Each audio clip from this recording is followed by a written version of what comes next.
قم وغن يا حمام إن جرحي لا ينام قم وغن قد مللنا زيف راية السلام.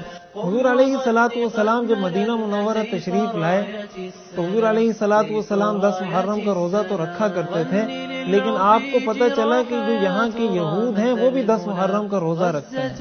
تو آپ علیہ الصلوۃ والسلام نے معلومات کی، پتہ کیا کہ یہ لوگ یہ روزہ کیوں رکھتے ہیں. تو جب ان سے پتہ کیا گیا تو انہوں نے یہ جواب دیا کہ 10 محرم وہ دن ہے کہ جس دن اللہ تعالیٰ نے حضرت موسیٰ علیہ السلام اور ان کی قوم کو فرعون سے نجات عطا فرمائی تھی.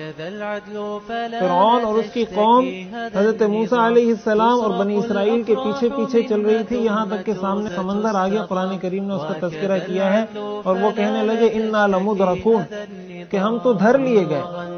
لیکن حضرت موسیٰ علیہ السلام نے فرمایا قال کلا ان معی ربی سیہدین، کہ ہرگز ایسا نہیں ہو سکتا، میرا رب میرے ساتھ ہے، وہ ضرور ہمارے لیے کوئی راستہ نکالے گا. چنانچہ اللہ تعالیٰ نے حضرت موسیٰ علیہ السلام کو حکم دیا، انہوں نے عصا سے سمندر پر اپنے عصا کو سمندر پر مارا تو اس کے اندر 12 راستے بن گئے، اور ان 12 راستوں سے بنی اسرائیل کے جو قبیلے تھے وہ ان سے گزر گئے. اور فرعون اور اس کا پورا لشکر بھی سمندر کے اندر آ گیا. یہ سمجھ رہا تھا کہ جیسے یہ پار نکل گئے ہم بھی اس پار چلے جائیں گے. جب یہ سارے سمندر کے بیچ پہنچے اللہ تعالیٰ نے دوبارہ پانی کو ملنے کا حکم دیا اور یہ سارے اس کے اندر غرق کر دیے.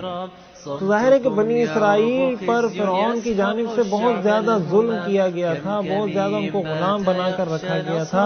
انسانیت کے جو حقوق ہیں وہ ان سے چھین لیے گئے تھے. تو یہ ان کے لیے ایک بہت بڑی نجات کا دن تھا. حضرت موسیٰ علیہ السلام کو اللہ تعالیٰ نے ان کے لیے ایک نجات دہندہ بنا کر بھیجا تھا. تو بنی اسرائیل جو یہودی تھے مدینہ منورہ کے، وہ یہ کہتے تھے کہ چونکہ اس دن بنی اسرائیل کو اور حضرت موسیٰ علیہ السلام کو فرعون اور اس کے لشکر سے نجات ملی تھی تو ہم شکر کے طور پر یہ روزہ رکھا کرتے ہیں. تو پھر حضور علیہ الصلوۃ والسلام نے ارشاد فرمایا نحن احق واولی بموسیٰ منکم، کہ ہم تو حضرت موسیٰ علیہ السلام کے تم سے زیادہ قریب ہیں.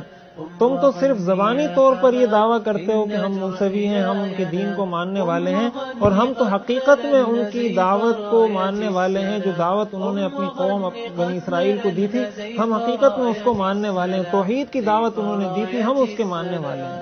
قم وغن قد مللنا زيف راية السلام زيف راية السلام. غن للعرب جراح يا ترى من ذا الملام. غزة الأبطال أمست تشتكي جرى